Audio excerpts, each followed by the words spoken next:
So the content being recorded in this video is about the statistics chapter, class 10. ठीक है ना, statistics chapter जो है, और मेन इस पूरे चैप्टर का जो पार्ट है उसको बोलते हैं सेंट्रल टेंडेंसी।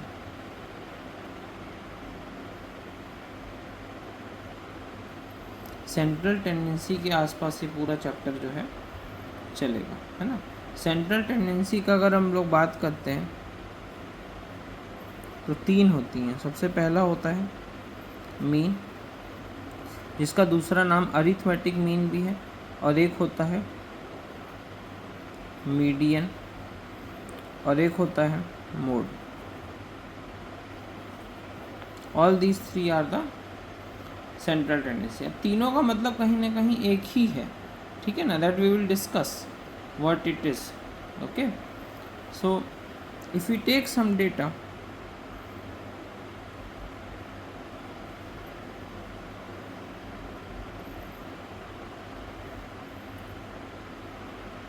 ओके, ये 5 डेटा, इसको 7 कर लेते हैं, एक 1 ले लेते हैं और एक 0 ले लेते हैं, ठीक है। दिस इज 7 डेटा, ठीक है। अब डेटा बोलो या, है ना, data observation we can say.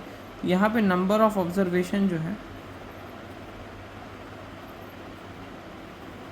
वो हो गया 3 3 6 7 ऑब्जर्वेशन है। नंबर ऑफ ऑब्जर्वेशन को स्मॉल n से हम लोग लिख सकते हैं। ओके, सबसे पहले पढ़ेंगे मीन के बारे में। मीन का डिनोट करने के लिए x लिख के उसके ऊपर बार लगा सकते हैं, है ना। x बार का मतलब क्या होता है, मीन होता है। मीन का सीधा सीधा फॉर्मूला है, that is sum of all observation upon total number of observation, ठीक है। तो सम मतलब सारा ऑब्जर्वेशन को हमको क्या करना है, ऐड करना है ना। क्या क्या ऑब्जर्वेशंस थे हमारे, एक ऑब्जर्वेशन था 5,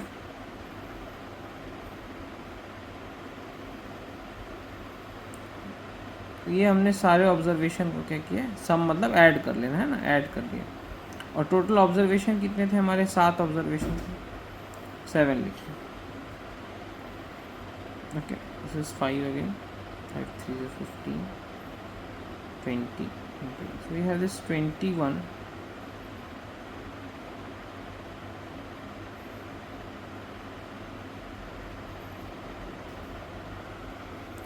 here is a bit change, example के लिए ना, for here we are taking 9, okay, and we are making this as 8, ठीक है। 9 and 8 करते हैं इसको, this is 8 and this is 9। okay, let's take the sum. This was 5 10 15 20 29, and 29 plus 8 is 37,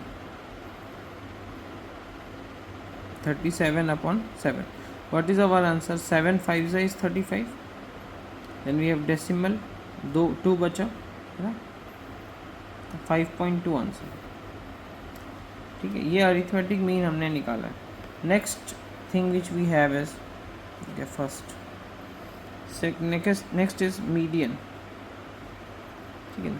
median का मतलब होता है, अगर आप इसे असेंडिंग ऑर्डर में लिख लेंगे, सो जो सबसे मिडिल डेटा होगा उसको हम सेंट्रल टेंडेंसी मान लेते हैं, that is the median. Okay, अगर for this we need to write this in ascending order. इसको असेंडिंग ऑर्डर में अगर लिखते हैं, सबसे पहले क्या आएगा, सबसे पहले आएगा 2, फिर आएगा 3, और 5 है 3 बार, है, 5 आ गया 3 बार, देन वी हैव 8 एंड 9, ठीक है। 1 2 3 4 5 6 एंड 7, तो 7 ऑब्जर्वेशन हो गए। अब 7 ऑब्जर्वेशन है तो मिडिल वाला किसको माना जाएगा, लेफ्ट साइड पे 3 हटा देते हैं और राइट पे 3 हटा देते हैं, तो जो बचेगा वो क्या माना जाएगा, आंसर माना जाएगा, ठीक है ना।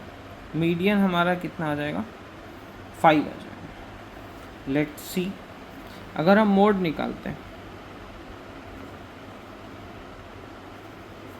ठीक है ना। मोड किसको बोला जाता है, मैक्सिमम फ्रीक्वेंसी, ठीक है ना, ऐसा डेटा, ठीक है ना, द डेटा और observation which has maximum frequency, मतलब जो सबसे ज़्यादा बार आया हो, है ना। तो अगर चेक करते हैं तो 2 एक बार आया, 3 एक बार आया, 8 एक बार आया, 9 एक बार आया, और 5 कितनी बार आ रहा है, 3 बार आ रहा है। तो आंसर हो गया 5।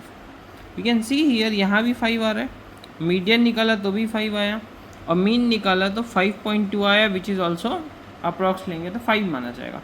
ये तीनों चीज़ें कहीं ना कहीं हैं same, mean, median and the mode, all three are the same. This was all basic about the central tendency statistic chapter.